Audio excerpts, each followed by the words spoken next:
Hello everyone. Okay, I'm just gonna cut the shit because I really need to talk about this movie. This is somewhat of a spoiler review. If you're interested in seeing Mother at all, I wouldn't watch this. Or if you have like a weak stomach, don't watch this because it gets pretty fucked up and weird. I'm not gonna get too into spoilers, so I'll say overall I would somewhat recommend it. And I kinda liked it, but that's kind of a reductionist view of what encompasses my true feelings on the film. So, that's what this review is for. So, yeah, go see it if you want to. Don't see it if you have a weak stomach. That's all I really have to say. I love this movie so much, but I have also never seen such a big pile of shit in the same movie that I would originally claim as good. It's the biggest phenomenon. It's just stupid, and it refuses to be explained by mankind.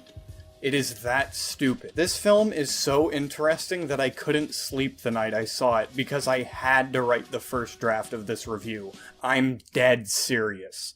For the sake of levity, every time I refer to Jennifer Lawrence, I'm going to either refer to her as Jennifer Lawrence or her.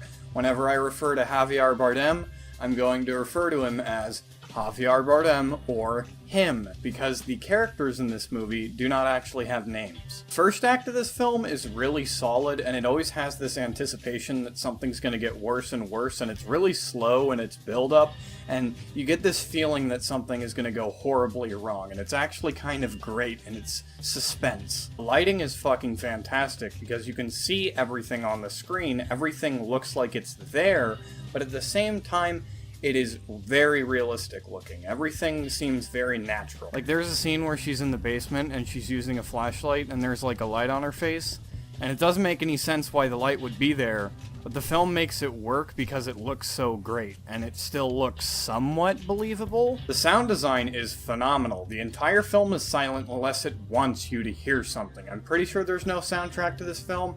I think there's like an outro soundtrack and that's it. But as I said, the whole film is like very deliberate in its sound design. Everything is quiet unless something that would naturally make sound is making sound.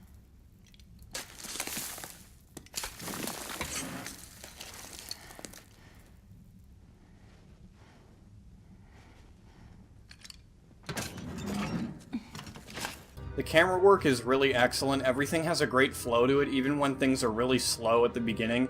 The camera work keeps everything moving and brisk, and it's actually really great in that respect. However, I have one problem with it. Every fucking shot is handheld. Now let me explain that.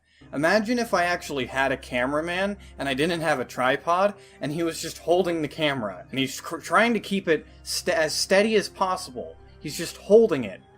Every once in a while, you'd see natural movements. That's what this film is. The entire film is that. Here, I'll go even more in depth with this. You see how I'm just trying to get it wide and keep it steady to let you, the audience, know and take it all in? Well, guess what? I'm gonna fucking shake the camera every now and then, and I can't help it because I'm naturally breathing, and not to mention I'm talking right now, so my hands are shaking a little. Every once in a while, you're gonna notice just a little bit of camera shake, because that's how it fucking is. It's so fucking irritating. The entire film is handheld. Now, it works in certain scenes where, like, it's following Jennifer Lawrence and it's, like, right in her face, and it's a tense early scene where things are just going and it's, like, moving really fast, and everything has a nice, brisk pace to it, and it actually works in its favor. But when you just have a wide shot, put the fucking camera on a tripod. You have to let the scene breathe. You have to give the audience a break, essentially. Just put the fucking camera on a tripod and let them absorb everything that's on screen. Maybe have a panning shot or something. You know, something that, is professional. Like in a professional film.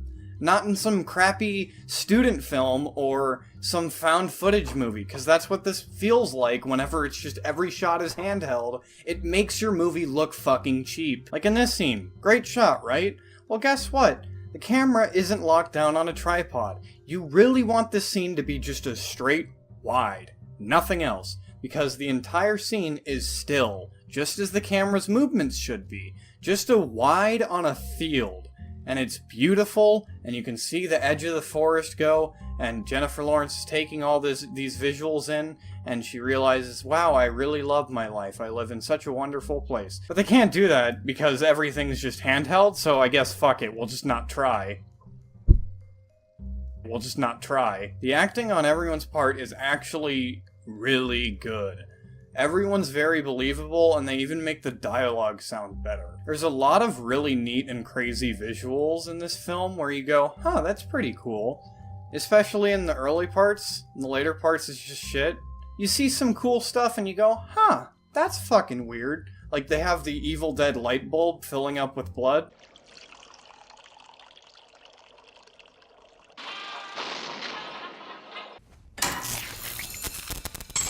And at the beginning of the film and certain parts of the film, they have this really cool house deterioration effect. It shows what the house used to be and how it's beautiful and restored now, and it like slowly deteriorates or it cleans up. It's really good looking. It's a really pretty effect, and it makes you go, whoa, that's cool. It makes you do that every single time. It's actually really neat. Speaking of the house deteriorating, parts of that is from Jennifer Lawrence's hallucinations of the house deteriorating. And one thing that keeps happening, and it feels like it comes out of nowhere every fucking time, is that Jennifer Lawrence has these things whenever she starts feeling, like, tense, like, whenever something bad is happening.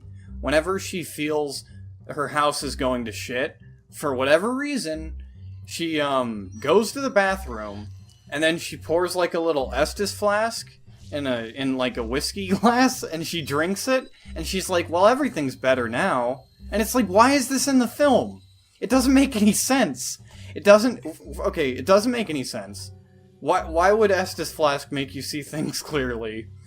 Second, why is this in the film? If you just didn't have that, and you just had her, like, reacting and being like, wow, my house is going to shit, and her, like, not hallucinating, but having foresight of, like, what's to come and how bad it is, and her just worrying about it, to just show that she has so much mental pain from things happening to her house, and show that it's such a personal thing for her. This, like, medication thing, it just comes out of nowhere, and you're like, why is this in the film?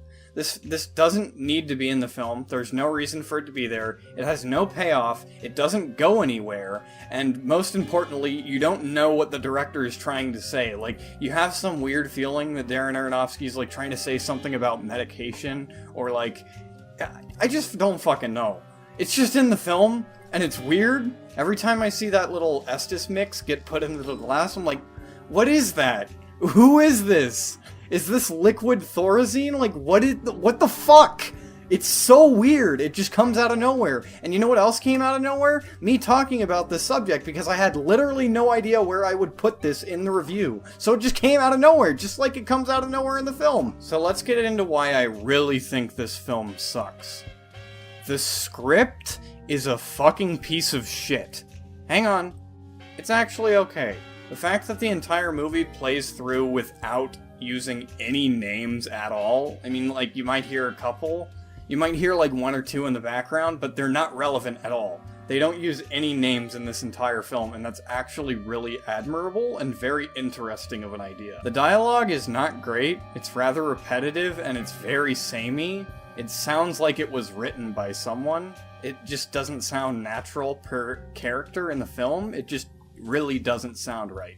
Notice how I want to say, the dialogue in the film's not great. I don't like it. It's just not great. Because that's describing it as not great 2 times in, like, 1 sentence, and that sounds samey and repetitive and annoying, and people are gonna notice that, and they're gonna go, huh, that doesn't sound natural. Well, guess what? That's what this film does. Describe things the same way, they repeat dialogue. There's times where Jennifer Lawrence will say something, and then Javier Bardem will say something very similar to it, and it sounds really fucking weird. But at the same time, the actors are so good that they almost get past it where you don't notice it. But it's like, it's not enough, so it just left me there confused, and I'm like, why is this so weird? I know not to do this samey bullshit because I'm actually somewhat of a competent writer, and this film actually feels like the script was on its first draft. Meanwhile, my review of this film is on its 4th. The big issue of this movie is actually the story and its structure. It does not work at all. Now, if you didn't know, this film is a clear allegorical retelling of certain stories of the Bible. Originally, I heard that from a source, and then I heard a film critic talk about this, a film critic that I love, and I think he's one of the most brilliant minds of my generation, Ralph the Movie Maker, and he talked about this movie, and he talked about how much he loved it. And he said he had no idea that this had anything to do with Christianity or the Bible or anything. You'd have to be so fucking stupid to think that. I mean, it's just so apparent. It's pretty fucking apparent in the beginning, even. It's not, I mean, obviously you could go, okay, maybe they're doing a thing, maybe they're not. But the end of the film is so ham-fisted that you would have to know nothing about religion in order to not get what they're going at here. The beginning of this film isn't too harsh on that. I mean, there's like a part here and there. Like, there's this one part where it's like rammed down your throat. Like, the first guy to come into the house, the first person of the world, has a cut right on his rib area. Do you get it? Do you get it? Do you get it? Do you get it? Do you get it? Do you get it? Do you get it? Do you get it? Do you get it? Do you get it? Do you get it? This is so bad. Do you get it? Other than that, it's not too blatant, but you could still make the comparisons. Brother killing brother, the crystal/apple being destroyed, an expulsion from paradise, and a couple other things where it's like, okay, I kind of get what they're going at, but this could also be interpreted as something completely different. So yeah, you could make religious parallels, but it's not too much where it's like very obvious other than the rib thing. So I barely described the film and what actually happens in it, so I'll give you a little brief synopsis. So roughly the film is about a man and his wife is like rebuilding his burnt down home, and she's like, it's basically a regular house by now, but she's like still painting and things like that, and he's like a writer or something. First act of the film is just a couple visitors show up. First, it's just one guy. Then the next day, it's his wife. Then in the same day, much later, their two kids show up. Then a disaster happens. And then a bunch of people come in. And everything's just slowly building up one on another. And it's actually really well done in how it's executed. Everything's really slow, and it's just this anxious build-up. It's really well done. You get the impression that the film is going somewhere eventually that's going to be really crazy, but you know that you're gonna like get there by a natural progression. I mean, if you've seen a film like this before, you just kind of have that feeling where you're like, okay, they're gonna do some crazy shit later on, but they're gonna build it up. And, you know, it's gonna feel right when it's there. And then Jennifer Lawrence gets pregnant and everyone gets kicked out of the house, and then her husband starts writing again and makes some amazing stuff, and it's just rainbow and happiness for like 20 minutes. So you get pulled out of the film, and all of the natural progression that was happening just gets taken away. It's kicked out of the house just like the visitors. Now I know what you're thinking. Oh, they subvert the tone so that the third act is even more powerful. And here is what I'll say to that. Fuck you. Here's the thing. It's not just the tone that goes out the window, it's the entire reality of the film. I mean, this film does take place in some sort of reality. It's not our reality, because things are just weird and off. But at the same time, it does take place in some kind of reality, where things are happening. And once they throw that out of the way, it feels like an entirely different film, directed by an entirely different person. It's literally people being happy. It feels like a fucking Hallmark movie, I'm telling you. Like, it feels like the end of a Hallmark movie, where everything's wonderful and great. That's what this, like, 20-minute subsection is like. It's really bad. It doesn't make any sense why it's here. So after that, they get to the third act, and all of a sudden everything feels like so out of place, and it's like they skipped a bunch of plot progression, and it's just coming out of nowhere. I bet a lot of people were shocked by some things that people saw in this movie, but at that point, I was so out of the film that I was just laughing at it, because it was so stupid and bad. Because it went from being problems building up on one another, and then it just stopped, and then it went, like, way farther ahead than it should have. It's fucking absurd. When that happens, you're like, wait, where the fuck did this come from? Like, what's going on? It completely pulled me out of the movie because of the pregnancy section. And I'm not talking about the C-section.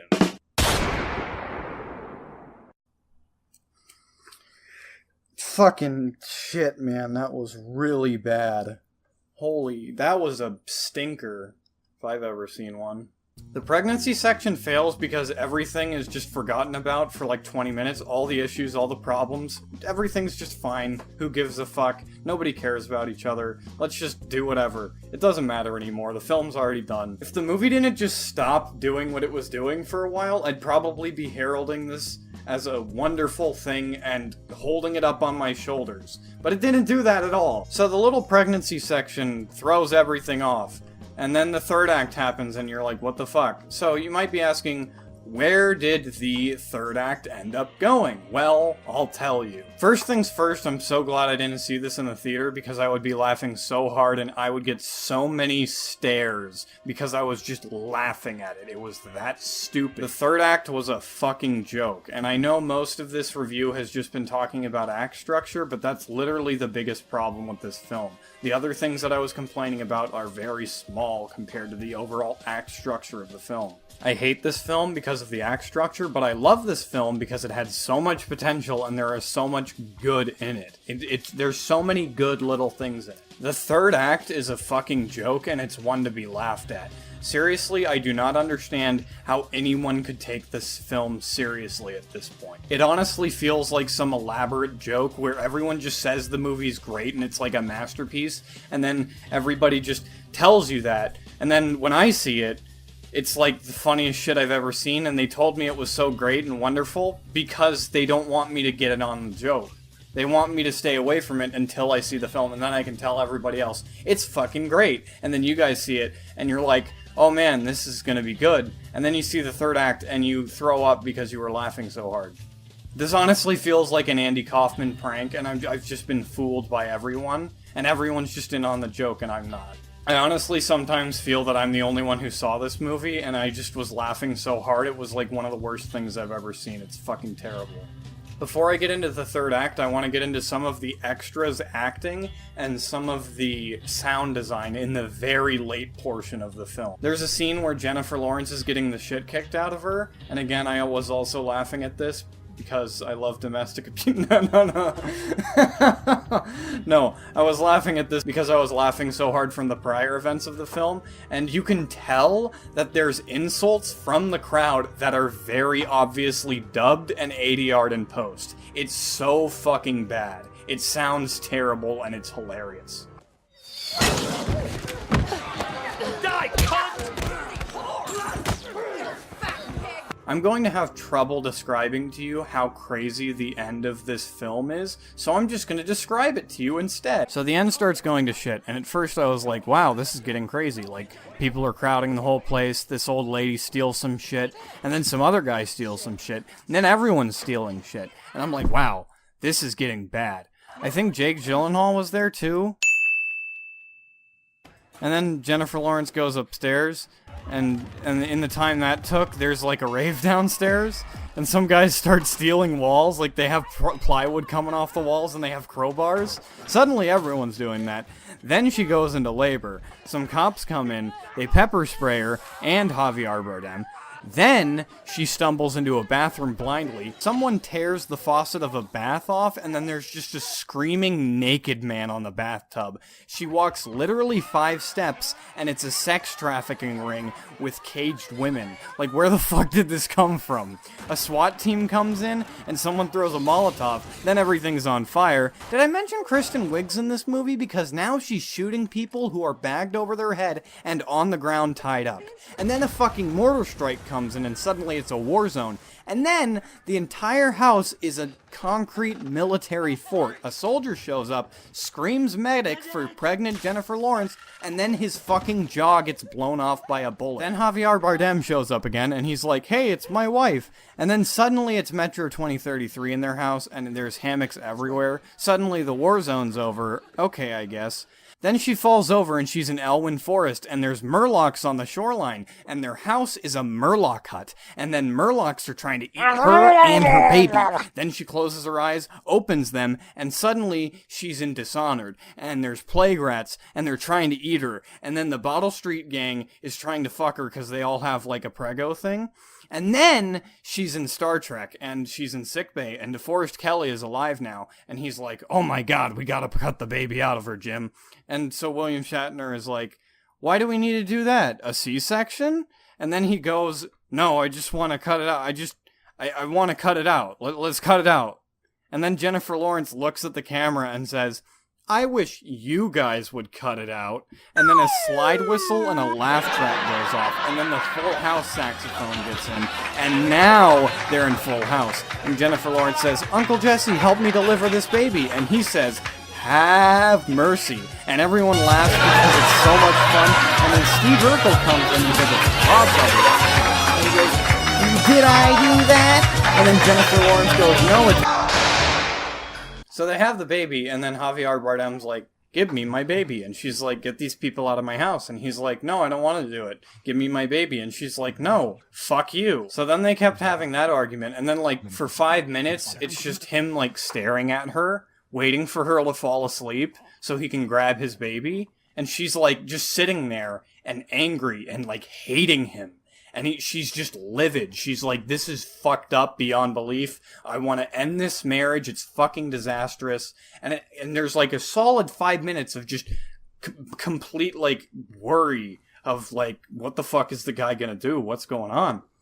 And then she falls asleep, and he gives the baby to a crowd, and then it pees everywhere, and then within 10 seconds, the crowd has butchered and eaten the entire baby. I can't tell you how hard I was laughing at this point. This was the stupidest shit I have ever seen. I think the major problem is that this film tries to take itself so seriously, and it tries to stay grounded, and it kind of worked within the first act, but then it just stops, and then it tries to keep that same tone of very serious in reality. This is a reality. And then all this crazy shit happens and it just doesn't work. It doesn't make any fucking sense. And I you know, a lot of people are going to say, well, it doesn't need to make any sense. It's like an art film or whatever. And I get that. But you want to know something? It also doesn't make me feel anything or think about anything. I don't care about any of the characters because I don't know if I mentioned the characters, but Jennifer Lawrence, she just wants to like be alone with her husband and, you know, paint the house and rebuild the house and maybe have kids, and she just wants to get fucked by him. And then Javier Bardem just like loves everyone. Like that's his life philosophy. So they just, that's the conflict. Those are our characters. Don't you like them? Aren't they interesting and quirky? The very end of this movie is literally the worst part of it. The third act, it was hilarious. It was literally a joke. Everything was going crazy, and I couldn't take anything seriously because nothing felt real anymore. The film didn't establish this, like, fantastical, crazy thing, and it just kind of comes out of nowhere, and it doesn't feel earned. The very end of this movie is annoying, pandering, stupid, and pretentious. The very end of this film is that Javier Bardem is basically God, and then the entire film repeats from the very beginning, but with a different woman instead of Jennifer Lawrence. Fuck you. I have literally never screamed "fuck you" so many times at the end of a movie, because this was the laziest shit I've ever seen. It was barely set up in the first place, and it's the most bullshit ending I've ever seen. It's one of the stupidest things I've ever seen, too. Nothing in this film had consequence. It's basically the new equivalent of, it was just a dream. It's that fucking bad. It's damn near It Was Just a Dream or Gunshot Fade to Black level. Imagine, hang on, I'll just make the end of this film way worse, actually. Let's do that. The film ends where Jennifer Lawrence is going to set the house on fire, and right when she drops the lighter, it cuts to black. And then it cuts to a really close image of her eyes, and she wakes up. And then you hear a gunshot, and she killed herself because that dream was so terrifying.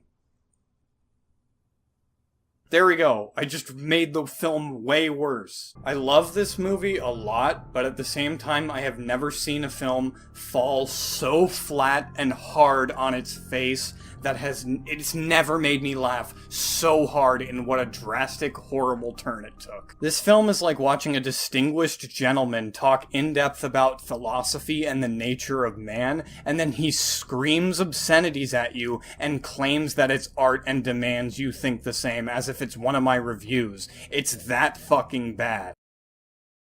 So yes, the metaphor for this film is the camera work.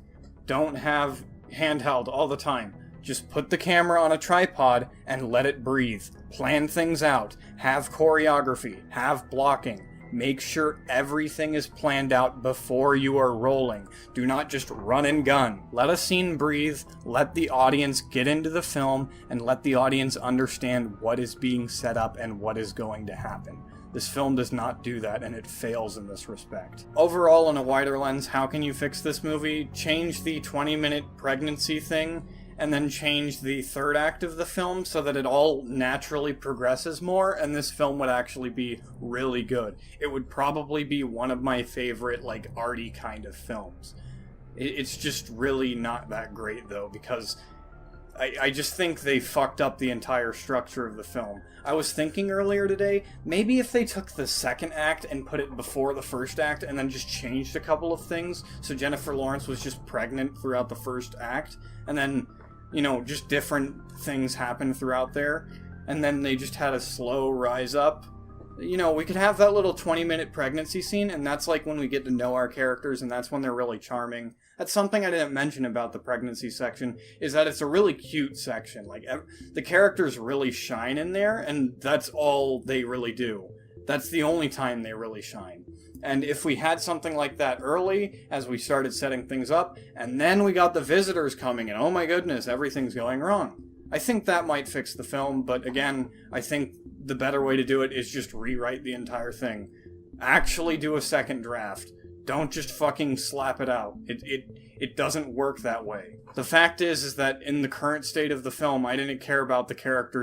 I knew it! I knew you were gonna make a review on my movie. How did you get in here? Through the awful explosion effect, like everybody else. Also, I've been following you the whole time. That was you? Yes, it was me. I'm the one leaving comments on your video saying your mom gay and your vid's gay. What the hell has this come to? Your death, you nitpicking twat. Do it! Wait, what? I just saw Mother. I have no hope in humanity anymore.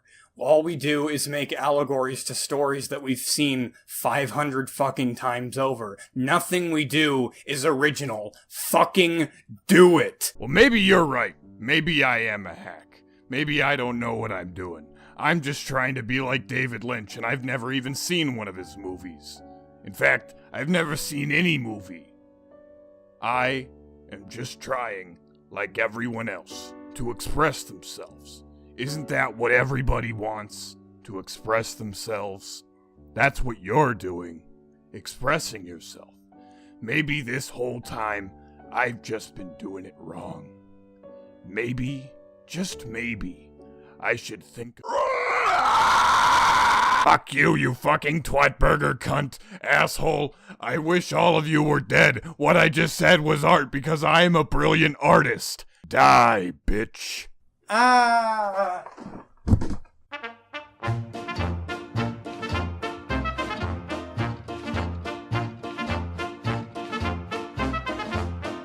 Hello everyone, thank you for wait. I need to get my shill glasses on, hang on. Hello everyone, thank you for watching this video, and remember to just share it, because if you liked this, that's what you can do to help. And also I'd like to give a little shout out to another channel that I've actually been really enjoying, and I know the person personally, and I've been helping them make YouTube videos. The guy's pretty young, he's like my little apprentice, and he's a pretty cool guy. I like him a lot, and he's very smart for his age. So check out Review Network. I'll just have the link in the description. The guy who leads the channel is named Michael, and I've been helping him make movie reviews, and I've been helping him with the scripts, and I've been helping him learn editing software and things like that. And I overall really like his videos. A lot of the time he says something that's really blatant, that's really funny. Like, he just says something really blatant. In his solo review, I remember he said, like, nobody wanted to see this movie. Like, the theater was half empty and it was opening weekend, and I just started laughing really hard because he said it so blatantly. I don't do it justice by saying it. But overall, I really like his videos. Give him feedback. You know, be nice. He's an up-and-comer. So, you know, go check his channel out. I've been helping other people with YouTube things. You know, that doesn't mean contact me and ask for help. Don't fucking do that, because I don't want to. I don't got all the time in the world, okay? I've been helping out this cute girl, like, do stuff. And, you know, if there's some cute girls out there, you know, if you're a cute girl who wants to learn how to make YouTube videos, you know, just at Ralph Seppi, you know, that's my Twitter, so just contact me there. I'll definitely get back to you, but you have to be a cute girl. So just at Ralph Seppi, tweet at me. I'll see you guys next time. Thank you for watching. Make sure to share this video with a friend of yours, and maybe on like Reddit or social media or something. I don't fucking care. I hope you enjoyed it. Bye. Fuck you.